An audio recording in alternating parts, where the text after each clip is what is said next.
you, didn't I? We're back. And now we have Tom DeAngelo. Tom DeAngelo has an MA, it's a Master of Arts in Creative Writing from Queens College, the City University of New York. It's fairly recently. Now he teaches composition and creative writing, but we decided to have him on anyway. Thank you. Yes.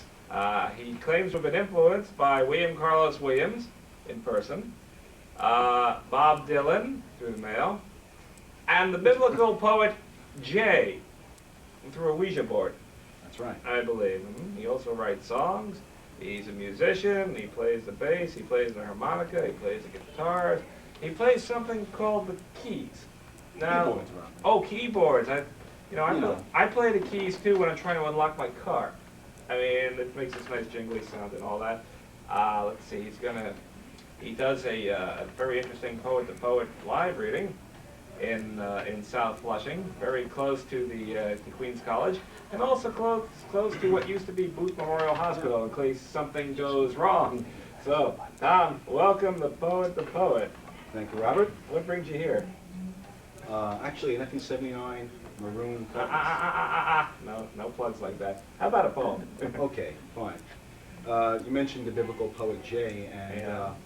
the author of the Book of Jay, by the way, one of them anyway, David Rosenberg. Yeah. I met him. He's a biblical scholar. And this poem is the title of poem of my master's thesis. May I quote that? That you can do, yeah. Okay. And it's called A Small Communion, and it involves meeting David Rosenberg in Manhattan once. A Small Communion. Walking down Spring Street toward West Broadway with David Rosenberg, tall and trim-bearded. He rips Fox's translations. They're distortions. Everett's an academic. These were written texts. He hates them all, even the JPSs. And he was their editor-in-chief for some time.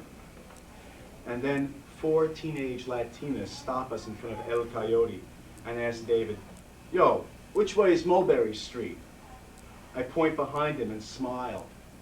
"How far? How far?" "No, not far at all," he says.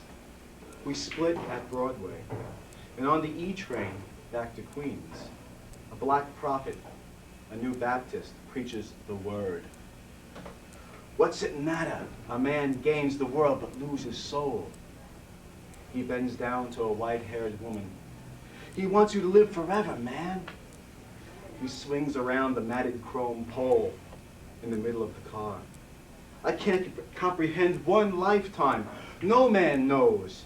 No man knows the day. It's the truth. God is God. He brings solace to your flesh. God done it. He made the river. He may have spanked us, but he put the breath in us. This is too much. David, you have your testament, even with someone like Jeremiah. And I have this man in black corduroys on June 16th, 1992, who preaches about the rapture in the hollow wilderness beneath the East River, a 4-pack of AAA batteries in his breast pocket to remind him of his sin. So little to anchor one so big in this world. AAA batteries are a sin? I didn't think so, but I think he thought it was sort of like... And were you captured by his rapture, or did your life just go on? Obviously I was. I mean, I had to write that down in my Tower Records bag that I had with me and to capture it. And I think everybody should learn it. Tower Records. Is this what started you down that crooked road of writing poetry, or was there something else? What started me, I think what started me was my hormones kicking in. In my teenage years, I started noticing women and writing love poems and love songs. Noticing women what? Oh, never mind, it's a family show. Maybe we'll find out in the next poem. Maybe you will, but I'll have to skip over the one I was going to do then. Oh, I see. I think I'll skip over that one. We'll go through a love poem. How's that? I knew you wouldn't be able to resist that one. Yes. Okay. All right. Yeah, this is a poem about a woman. It's called Loving Movement. My back flat against the wall by the window, you tucked up fetal, your head in my lap. In this time of comfort, there is still the edge of sex. Stroking your straight black hair, I pause by the base of your skull, lifting and twisting my finger and curling a few strands by the back of your ear. And you breathe deeply, audibly. And I feel your moist breath through my jeans on the upper thigh. And you rotate, and your mouth and nose pressure past my 501 button fly, and your dark eyes, almond slits, crack open. Your hand grips me by the scruff and bends me unnaturally towards my own lap and your mouth. But I bear the pain to taste the movement of your tongue.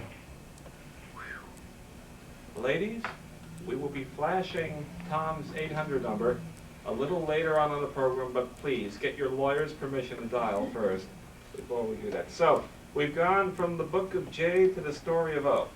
That's right. Uh-huh. All right. How do you follow an act like that? Well, I think I'll clean it up a bit and do a poem about my father. Uh-huh. How's that? Okay. Fathers, Yeah, mothers, it's a grandfathers. family show. Yeah. That's How's certainly that? true.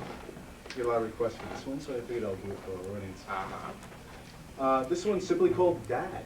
Okay. Spelled backwards is Dad. Yeah, sure. nice, huh? Okay. Dad. I'm sure it's just habit.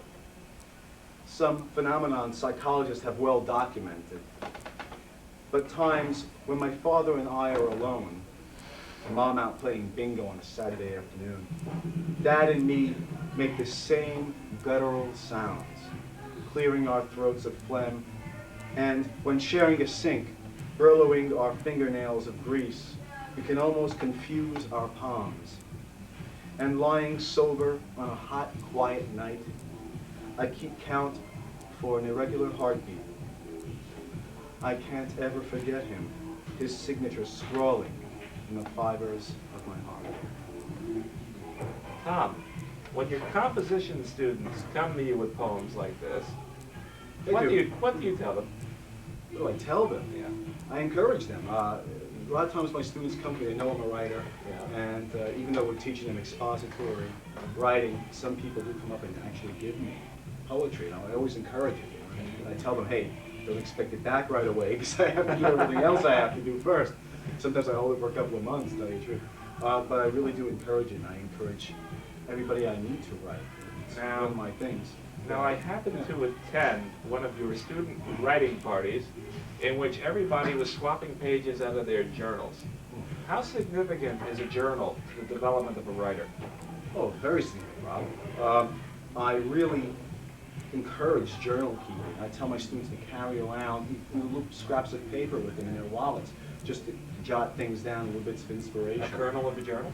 Yes, and I really do encourage it. In fact, in my composition class, the journal accounts for 30% of the grade. 30% of it. 30%, that's how important it is. Ah. It's not pass-fail then? Oh, no. No, okay. How about another poem? Oh, sure. Talking about journals and writing in general, this one's called Translation. It's a hobby of mine, but this is more about my writing style, I guess, and my poetic. Translation. I write my poems in English, but I dream in my own language. A dead races, roots lost, an irregular verb, the verb of verbs, drifted from some lost tongue, only action without being. Blindsided by the sheer grammar of it, the immutable rule of syntax, it must make the sense sure and clean, rigid. Oh, Maria, the scene seems so sure, I could not anticipate the past perfect. Uh-huh. I can't resist this. Speaking of journals being 30% of the grade and all that, I want to go back to Madeline for a moment and see if you have a poem you might want to slip to Tom here in the sense that you happen to sneak into one of his classes. So do you have such a poem that you might want to slip in? Yeah, actually, speaking of slipping in, this is about fingers. Uh-huh. Wait a minute. Oh, all right. Okay. I like it already. I'll bet you do. Well, there's another A plus. Fingers. The front door slam released my breath. I listened for Mother's sudden return before approaching the knob to her bedroom. My heart leaped over a ballerina lamp into dresser drawers. My fingers swarmed over her pink silk panties. I tickled my nose with a few blonde curls, found wrapped in tissue paper. Fought 3 hooks on one of the brassieres, tied the cuffs over my teddy bear top, measuring their pointed emptiness. I crawled arms through a lacy gown's thin straps, jumped into the closet next to the tweed coat with collar, nestled by a long-nosed animal head and 3 tails, fingered the fur mass up and down, again and again. Across my eyelids, I slid a fluff tail, opening them to stare at raisin eyes, thighs pressed silk, silk silent wool, the closet shivering. Whoa. All right, Professor. How would you grade a poem like that? Well, at this point, I wouldn't say anything in class and ask you to come to my office for a conference. Uh-huh. Do you have a reputation among the campus, or about the campus, for being a hard marker or an easy marker? Or are you a magic marker? Well, I'm a tough grader. Yeah. I don't think anybody got an A in my class this Oh. A minus maybe. Well, let's get one more poem in, shall we? Okay. So we can forget that last question. All right, we'll get one more poem in. I think what I'll do is, I'll be shuffling papers. yeah, I'll read this one. It's a relatively new one called "If in the Light." I guess we have some lights here. Ah, yes. This one, no. It's a bar studio. Mhm. If in the light. If in the light, I want to see you. In white light, naked. Then under fluorescent overhead, glaring down at the most unflattering angle. Every retarded hair, black and wormy, poking up through your chalk skin, and every budding mole defined and protruding. Every brow furrow distinct. And if I can still want you, still love you, and you me, be mine. Well, if you're watching your screen, the 800 number is about to appear, so you can be his.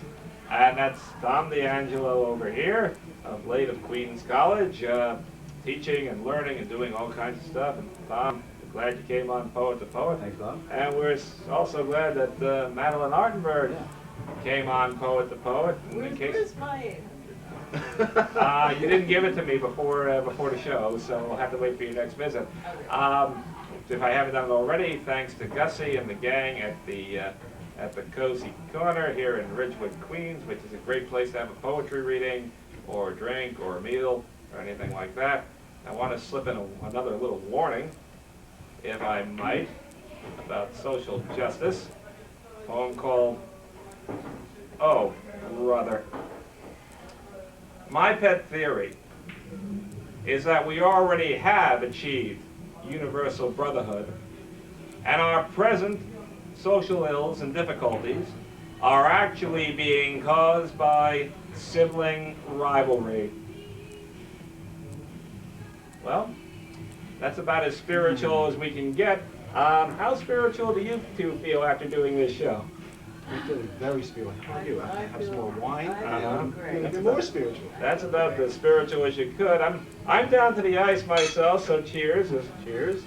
Yeah. Knock, knock, knock. Who's there? So, until next time, this is Robert Dunn for Poet to Poet saying bon voyage, I hope.